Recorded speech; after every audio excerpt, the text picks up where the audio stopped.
A sequência da aula de hoje é a segunda aula sobre a unção para fazer negócios, né? Ungido para fazer negócios. Nós falamos na semana passada o conflito entre eu trabalho para Deus e eu trabalho secularmente.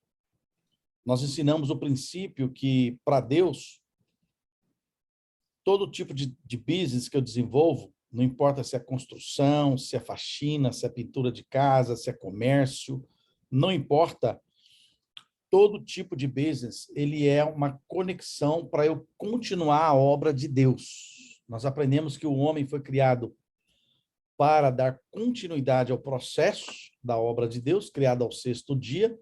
Deus, então, descansou no sábado e passou para nós a função de nós continuarmos a criação. Então, quando você tem um business, quando você tem uma ideia de abrir um negócio, quando você está criando serviço, você está criando facilidades para ajudar as pessoas, você está simplesmente produzindo a criação que Deus queria que você, então, estabelecesse. Então, nós aprendemos semana passada que Deus ungiu o homem com 4 níveis de unção: sede fecundo, multiplicai, enchi a terra, sujeitai-a, e com isso você vai acabar dominando a terra. E falamos também sobre a fé e a unção para fazer negócios. Que Deus é aquele que nos dá a fé para nós entendermos como podemos ajudar melhor as pessoas. E iniciamos o processo de como é que Deus criou isso tudo dentro da gente, como é que funciona essa questão do universo. Hoje eu quero compartilhar com vocês algo assim muito bacana mesmo, que é sobre como que Deus e como que Cristo Jesus estabeleceu o negócio dele na Terra. Anota o título aí no seu caderno. Como que Deus estabeleceu o negócio dele na Terra? Ou, em outras palavras, qual é o negócio de Deus? O negócio de Deus é continuar a criação. E como é que Deus estabeleceu isso na Terra? Nós vamos passar hoje e vamos aprender esses pontos que são extremamente importantes para nós. A primeira coisa que eu quero que você leia para mim, e está em Gênesis capítulo 3. Abre lá, por gentileza, quem puder. Como Deus estabeleceu o quê? Você falou? Na terra? Estou notando aqui. Como Deus estabeleceu o negócio dele na terra. Em Gênesis capítulo 3, versículo 8, tem um versículo aí interessante que nós vamos entender.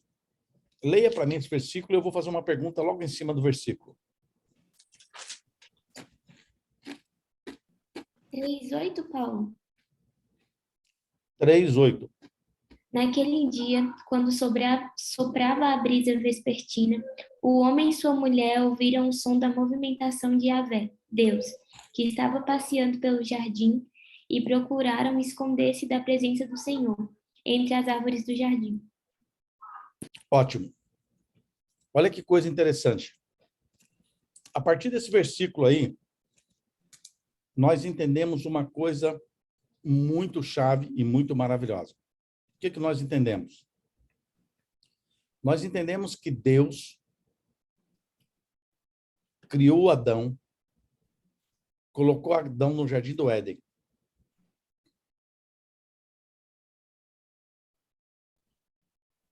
Qual que era a função de Adão no jardim do Éden? Quem se lembra? Era cuidar de tudo e dar nome a todas as coisas, né? Tem um versículo que fala reinar sobre todas as coisas, né? A função de Adão, em Gênesis capítulo 2, versículo 15, era administrar o jardim do Éden. Gerenciar o jardim do Éden. Deixa eu fazer uma pergunta agora bem teológica para as pessoas que gostam de estudar a Bíblia e sabem em profundidade. Em que lugar do jardim do Éden é que estava o altar de adoração? Aonde que era o local que Adão adorava a Deus? Não sei não. Missionária Sônia. Boa noite. Saudade de você. Evangelista. Você já é evangelista, né, Anderson? Não, Ainda não? não. Então, estou te chamando de evangelista agora. Evangelista Anderson. Lembra aonde que era o templo que Adão adorava no Jardim do Éden? Aonde que era o altar que Adão construiu? Não recordo, não. Era em todo o jardim, né? Tinha um específico? Quem pergunta, eu ou você? Eu que fiz a pergunta, mas... E você respondeu certo. Sabe por que você não se recorda onde é que estava o altar? Eu não tinha. Porque não tinha.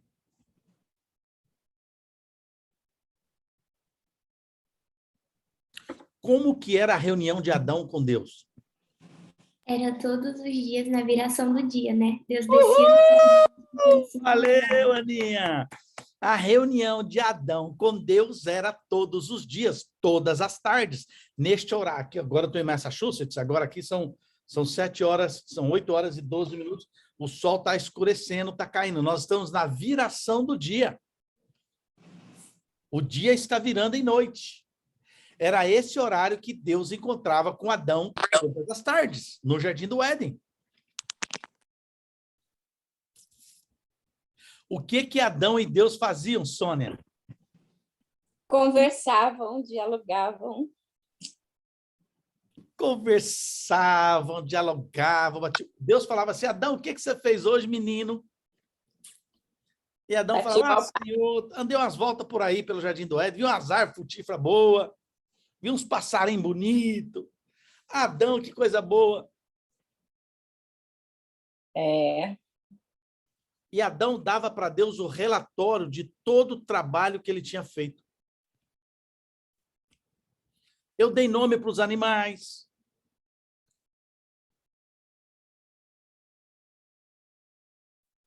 Escreve aí no seu caderno.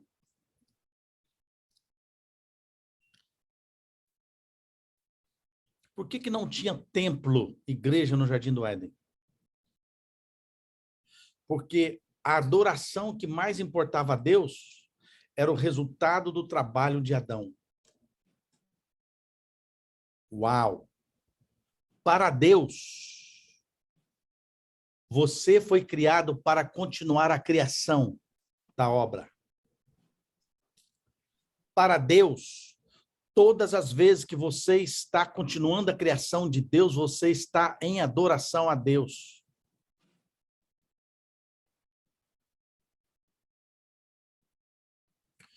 Trabalhei hoje pra caramba, limpei 5 casas, tô um bagaço. Hoje você adorou a Deus com o seu melhor.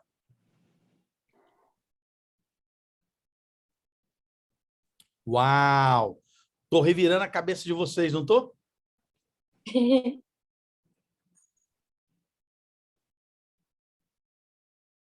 Para Deus, o trabalho é adoração. A primeira função do homem na terra que Deus deu foi administrar o Éden. Quando você tem um business e você não administra bem o seu business, você não está adorando a Deus. Uau! Não é poderoso isso? Demais. Lembre-se, se Deus quisesse um templo no Jardim do Éden, Deus tinha construído ou não?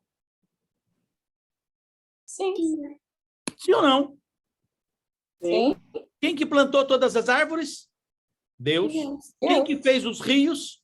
Deus. Quem que pôs o ouro no rio? Deus. Quem que criou os animais? Deus. Por que Deus não criou um templo? Porque ele queria um diálogo, né? Todo dia com ele. Uma comunhão, uma intimidade de relacionamento sobre o seu trabalho. Você foi criado para continuar a obra da criação. Eu fui criado para continuar a obra da criação. Eu e meu parceiro Gustavo trabalhamos hoje o dia todo aqui em Massachusetts, visitando clientes, falando com clientes, relacionando com clientes. O que nós fizemos? Nós adoramos a Deus. Você quer ver uma coisa que vai deixar você chocado? Em que lugar que vai ser construído o templo, a igreja, na Nova Jerusalém?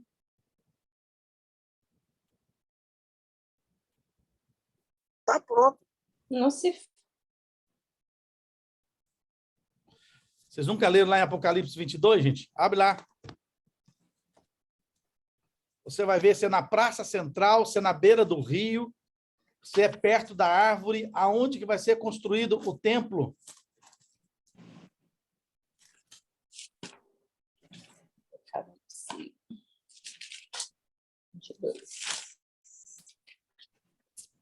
Capítulo 21 de Apocalipse.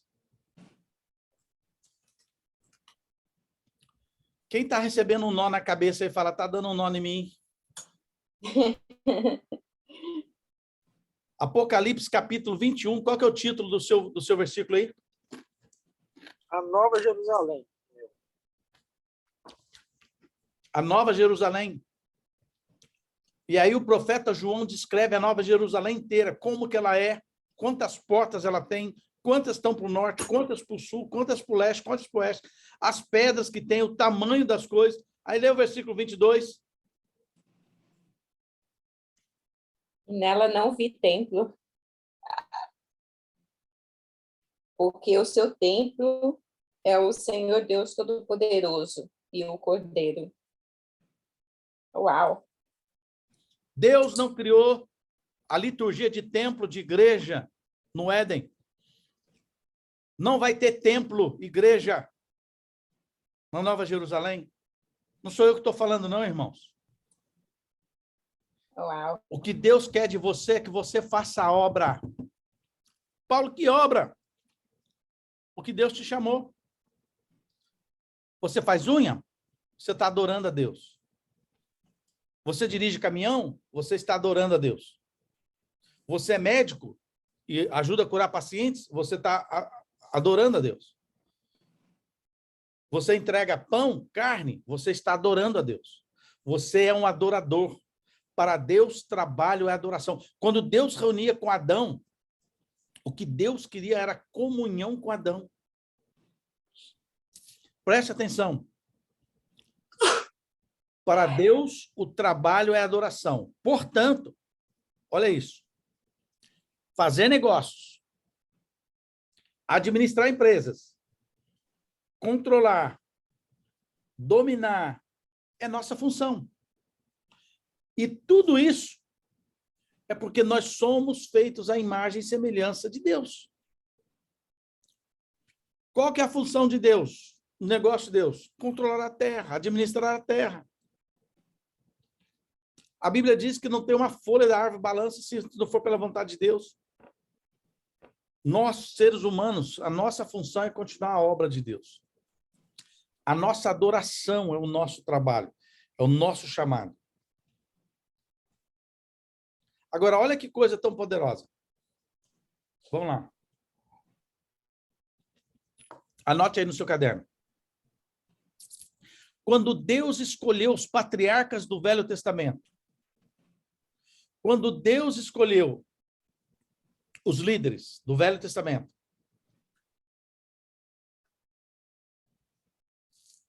Deus foi escolher eles do meio religioso ou Deus escolheu eles do mercado de trabalho? Todos eles estavam Do trabalhando em mercado de alguma trabalho. coisa.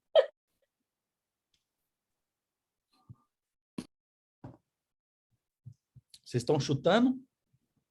Não, é porque falou lá, por exemplo, Pedro estava trabalhando pescando. Eu estou no Velho Testamento ainda. Vamos no Velho Testamento. Adão, quem era Adão? Sim, no velho. Adão Adão, também. Adão era administrador do Jardim do Éden. Sim. Aham. Adão era administrador do Jardim do Éden. O que aconteceu com Adão?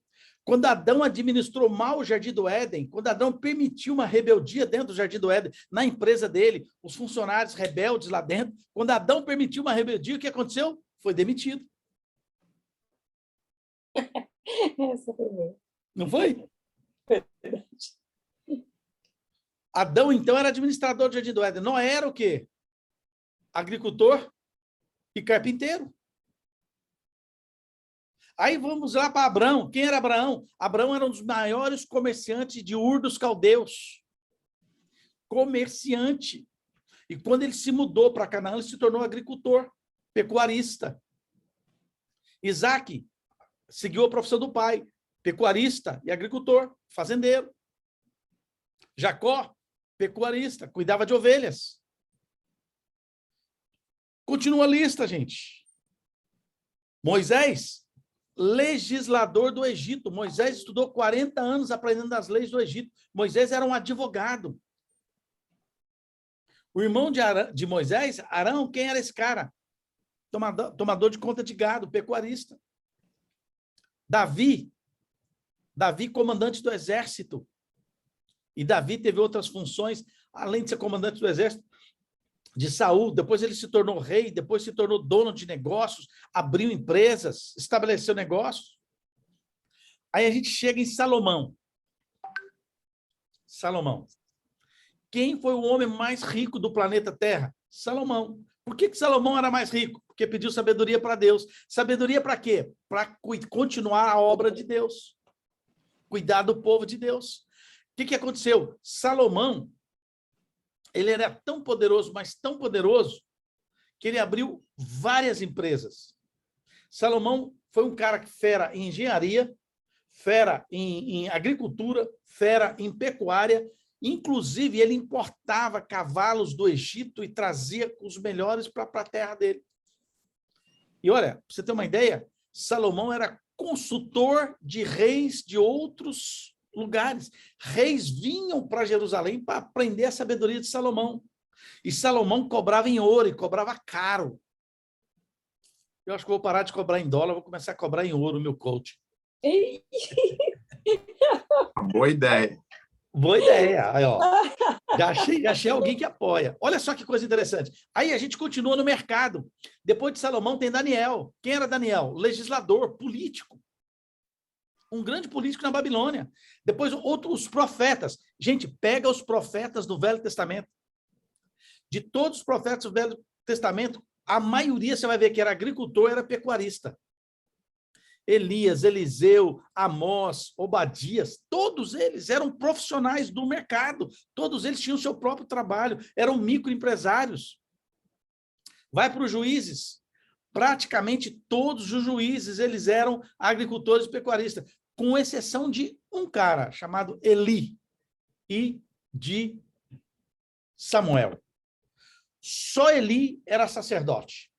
Aí você pega o Velho Testamento inteirinho, e vê que Deus escolheu os líderes dele, Deus escolheu os melhores profissionais dele, Deus escolheu os melhores patriarcas do próprio mercado de trabalho. O que isso quer dizer para mim e para você? Que para Deus, trabalho é adoração. Quem se lembra de Jó? Um líder, um patriarca. A Bíblia diz que Jó era o cara mais rico daquela região de Uz. Jó era riquíssimo. Jó era o cara que comandava toda a indústria alimentícia, porque ele tinha gados e ovelhas. Jó comandava toda a indústria da área de logística e transportes da época. Ele tinha uma criação enorme de camelo e de cavalo. Todo mundo usava os serviços de Jó. Jó era riquíssimo.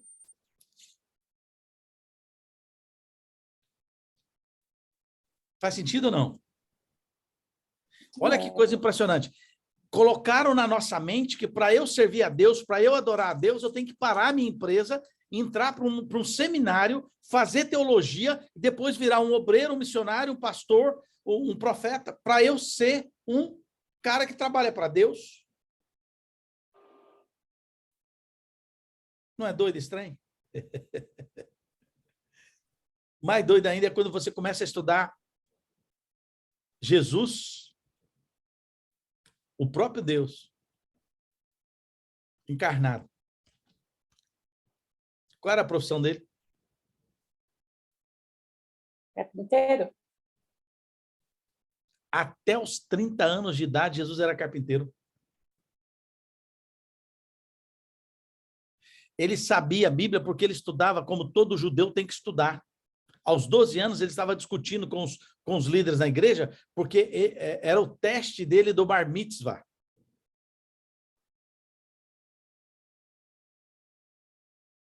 Então, Jesus era carpinteiro. Ele era tão forte como carpinteiro, gente. Abre lá em Marcos, capítulo 6, versículo 3, para você ter uma ideia. Alguém vai falar assim, pastor, Jesus era filho de carpinteiro. Ele estudou para ser pastor a vida inteira. Não tem um texto bíblico que diz que Jesus foi estudar para ser pastor, para ser profeta ou para ser rabi. E a Bíblia diz que ele era carpinteiro, profissional do mercado. E quer saber mais? O pai de Jesus já era morto. E Jesus, como era o filho mais velho, ele se tornou o arrimo de família. Ele tocou a carpintaria para sustentar sua mãe e seus irmãos, até quando ele atingisse a idade de 30 anos. Ou seja, os irmãos de Jesus mais novos, que nós sabemos que Judas, que escreveu o Novo Testamento lá, era irmão de Jesus, meio irmão de Jesus, os irmãos de Jesus foram sustentados pelo próprio Jesus, na profissão de Jesus. O que eu quero que você entenda com isso? Que enquanto Jesus era carpinteiro, ele era um adorador de Deus. Lê lá, por favor, Marcos, capítulo 6, versículo 3. Não é este o carpinteiro, filho de Maria, irmão de Tiago, de José, e de Judas e de Simão? E não está aqui conosco suas irmãs, escandalizando-se nele? Preste atenção. Qual é a pergunta que está na Bíblia? Os vizinhos, os amigos de Jesus falam assim, esse aqui não é o carpinteiro? Por que os vizinhos enxergavam Jesus como carpinteiro? Eles não enxergavam Jesus como rabino. Eles não viam ele como pastor, quando ele começou o ministério. Quando ele começou o ministério, todo mundo conhecia ele como carpinteiro.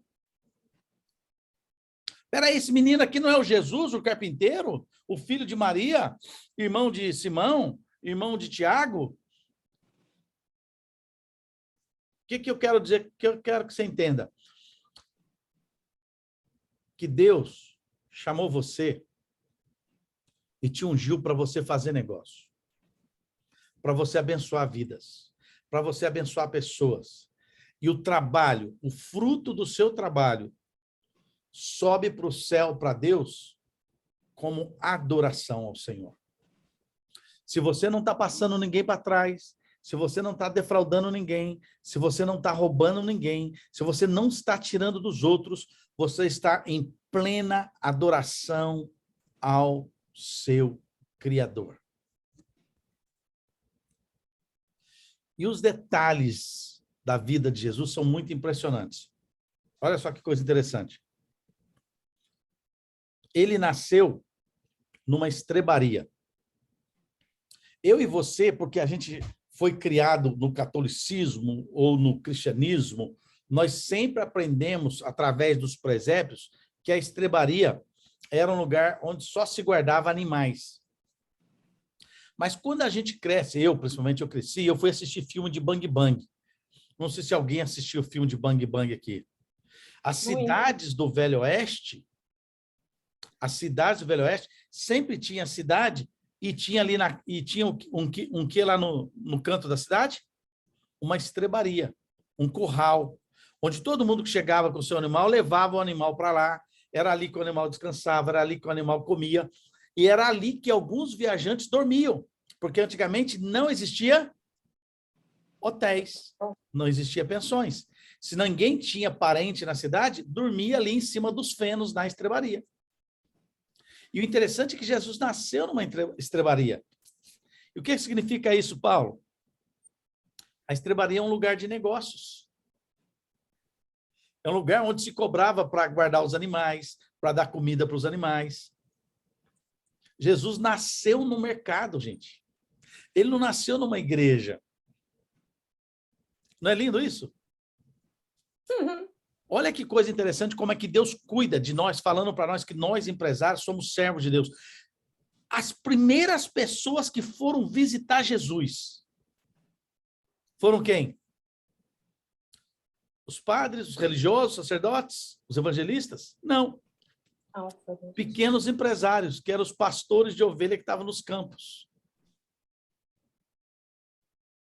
Pequenos empresários que vieram visitar Jesus. No campo. Não foi dentro da igreja. Dá para limpar nossa mente agora e entender que Deus nos chamou para nós adorarmos a Ele com o nosso trabalho? Logo depois desses primeiros visitantes de Jesus, vieram outros visitantes. Quem é que vieram visitar Jesus? A lenda, a história diz que eram 3. Tá vendo como é que a história faz com a gente? 3 magos. 3 magos. Magos? É. Se você for pesquisar, eles eram pesquisadores, empresários riquíssimos. Oi. Ué, por que você fala oi? É só ver os presentes que eles deram para Jesus naquela época, ué. É que eu nunca pensei dessa forma. Sim. Mas vê o presente. Se algum amigo seu vai fazer aniversário, a pessoa que ganha pouco, ela vai dar um presente de $20. E o que é mago mesmo? Mago é porque eles eram estudiosos. Lembra na época de Daniel, que Daniel estudava, e lá no reino de Daniel, no reino de José, eles chamavam de magos as pessoas que tinham muito estudo voltado para a ciência? Eu pensava que mago era magician. Todo mundo pensa isso, porque foi isso que ensinaram para nós. Ó. É que a gente não vai estudar, não vai pesquisar, não vai no fundo da palavra. Eles eram cientistas, estudiosos. Na verdade, eles eram astrólogos. Eles estudavam o cruzamento dos astros. E quando ele viu os cruzamentos dos astros e aquela estrela que estava se formando, eles foram atrás da estrela. Então, veja o presente que eles deram. Eu estava falando do presente. Uma pessoa que ganha pouquinho, um amigo vai fazer aniversário e dá um presentinho de $20. O cara que ganha um pouquinho mais, o amigo vai fazer aniversário e dá um presentinho de $50. O cara que ganha um pouquinho mais, o amigo vai fazer aniversário e dá um presentinho de $100. Olha os presentes que os reis trouxeram para Jesus. Os magos trouxeram para Jesus. Quem se lembra? Mirra. Você sabe quanto custa mirra? Faz uma pesquisa depois, quanto custa um litro de mirra. Trouxeram ouro. Ouro. Você sabe por que eles trouxeram ouro? Porque José tinha que mudar para o Egito e não tinha trabalho no Egito. Precisava sobreviver no Egito. Lembra que José fugiu para o Egito? Para não matarem Jesus? José ficou 2 anos fugido no Egito. Se sustentou com que dinheiro? Com o ouro que os caras trouxeram. Faz sentido ou não? Vocês acham que José tinha um Airbnb lá no Egito, que ele alugou por 2 anos? Pagou com cartão internacional?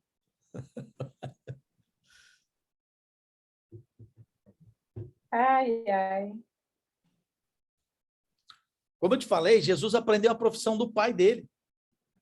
E os vizinhos dele só viam ele como um marceneiro, carpinteiro. É possível, a Bíblia não diz isso, mas é possível que pela sua profissão, como a cidade de Jesus era muito pequenininha, é possível que vários daqueles vizinhos tinham recebido o trabalho de Jesus nas suas casas. Ou Jesus foi consertar um telhado, ou foi fazer uma cama, ou foi fazer uma mesa, cadeira. É possível isso. E como eu disse, até os 30 anos, ele usou a sua profissão para sustentar sua mãe, Maria e seus irmãos. E quando Jesus estava ensinando, olha que coisa poderosa.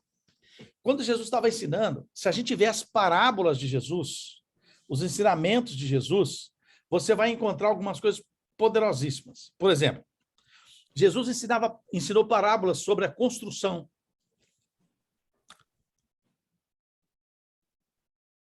Construção. Depois, Anderson, você que trabalha na área da construção, lê lá Mateus 7, de 24 a 27. Jesus ensinou parábolas sobre fabricação de vinho. Olha aí, ó. Quem é contra o vinho já vai entender a parábola de fabricação de vinho.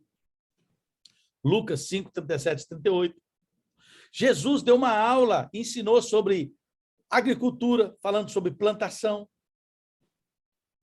Marcos, capítulo 4, versículo 2 ao versículo 20.